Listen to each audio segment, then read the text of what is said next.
Hi guys, and welcome back to my YouTube channel. Today we will be discussing front splits. I will be covering the correct technique to front splits and also be doing one exercise with you that I use every single time when I am training my legs. So when you are doing your front splits, there is different muscle groups that you need to focus on, and each muscle group has a different exercise. But when you start, you need to start with some cardio.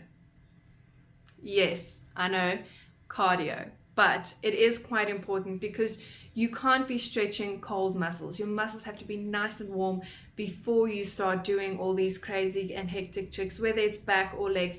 You have to do some cardio. So the cardio that I usually do is I just run on the spot until my body gets nice and warm, do a few jumping jacks, and then squats. Yes, squats, but not too many because we also don't at the same time want to shorten those muscles. So, but that's what I do to get my body nice and warm before I start stretching my legs. So, splits. When you are doing your splits, three of the main parts for me that I need to stretch is my hip flexors, my hamstrings, and my quads. Okay, these are very, very important. Yes, it's important to stretch your calves and all those other things, but these are the three main muscle groups that I focus on. So let's start with the technique on how to do proper front splits. What we're going to cover is the correct techniques to front splits. So let's start from the start. When you start your front splits, you have to place both hands on either side of your body. Don't place them on the one side of your body. That's where you're going to start the trouble of bad technique.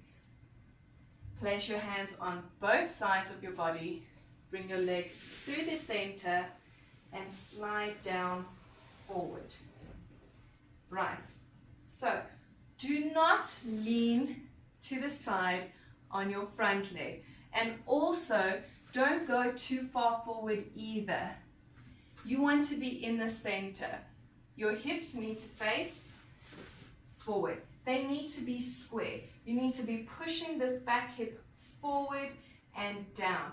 Not relaxing on the front leg and not pushing over either.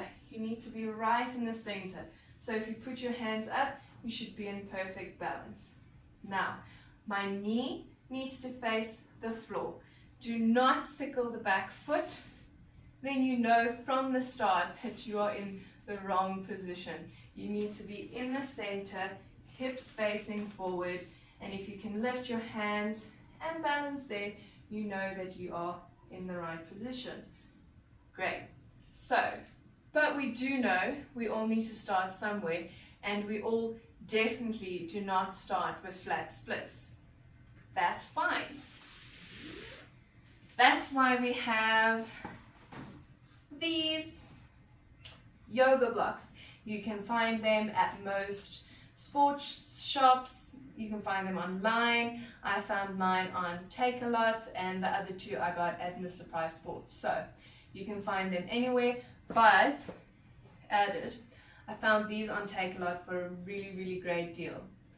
For those wondering, from South Africa. Okay, why do I love yoga blocks? So if your splits are not that flat, you still want to keep a nice form. You want to keep your weight in the middle. You want to keep your weight in the center. So if you are quite high off the floor, that's no problem. You can still put your hands on both sides, slide your foot forward, still keeping your hips nice and square.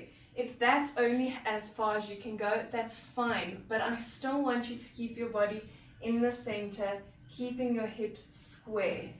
If you don't have the yoga blocks, you'll be leaning forward, and that's already bad technique because it's going to push you to the side. It's going to push you in the wrong directions. What you want to do is you want to be nice in the center with your weight in the middle. If you are a little bit more flexible, you can just turn them around and go a little bit deeper, sliding yourself into the position nice and slowly. But important, and I'm probably going to repeat this a million times, your hips need to be square, knee facing the floor. You need to be able to lift your hands in the center. So A thing that you see a lot is people changing positions in the split. You're more than welcome to, but this is when you are already flat in your split and you want to apply a little bit of extra pressure on certain muscle groups. So I'm going forward, I'm putting pressure on the hamstring. I'm going back, I'm putting some pressure on the back hip and the hip flexor. And then my favorite, just giving the body a nice little twist.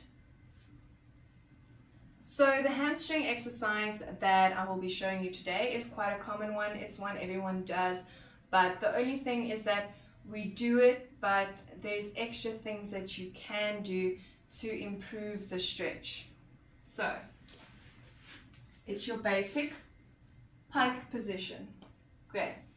With your pike, it's quite important to keep your legs straight. Sometimes when we go forward, the back of our knees tend to lift up. Do not do that. I want you to push the back of your knees down into the floor. When you go down, some tend to do this. That's a no. You want to push your tummy down first and your head must be the last to touch. So, the wrong way, bending your knees, rounding your back. No, that's not what you want to do. You want to lengthen all these muscles here. You want to lengthen your hamstrings. You want to lengthen the back of your knees. So, when you go down, you are pushing the back of your knees into the floor.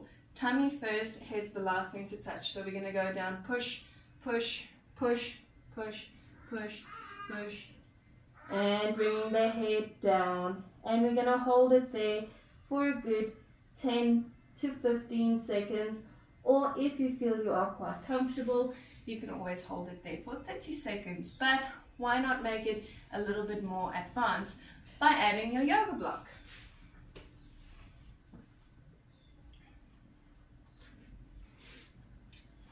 So by adding your yoga blocks, you're adding a little bit of height. So when your feet are on the yoga block, push the back of your knees down into the floor. Same thing applies. Tummy goes down first and your head will be the last thing to touch.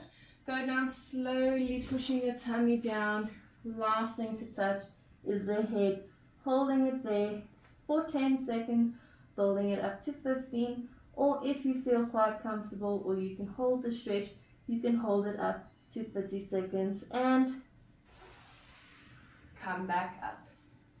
I know this is the stretch that gets repeated a lot, but if you do it with the wrong technique, there's actually no point to doing it. So do it with the right technique. Then when you do it, don't just do it to do it. If you really have to do the stretch, do it properly. Do it with the correct technique. Hold it for the right time. If you feel it's too easy, then add your one yoga block. If one yoga block's too easy, add another yoga block. But keep improving. So to ensure that you improve, make sure that if you feel that you are not stretching, kick it up a notch with one block. Don't overdo it. Don't add a chair because that's not going to help you at all. Build one yoga block to 2 yoga blocks to 3 yoga blocks, and when it's near to the height of a chair, then you can add a chair. But I wouldn't just add a chair and stretch from there because you're not building up. You're just overstretching and you might cause yourself an injury. So best advice, grab yourself a yoga block and start stretching your splits. Hi guys, so we have come to the end of my tutorial. If you enjoyed the tutorial, please give me a thumbs up. If you would like to see more tutorials, because I will be posting a tutorial every Tuesday, don't forget to subscribe to my channel.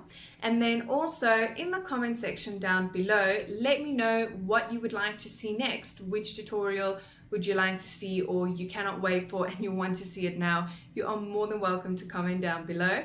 The 2 tutorials that I'm currently thinking of doing, so comment which one you would like to see, is 3 ways to enter a chest stand or how to do a drop back. So let me know which one of the 2 you would like to see in next week's video, or if you'd like to see something completely different, you are more than welcome to comment it down below.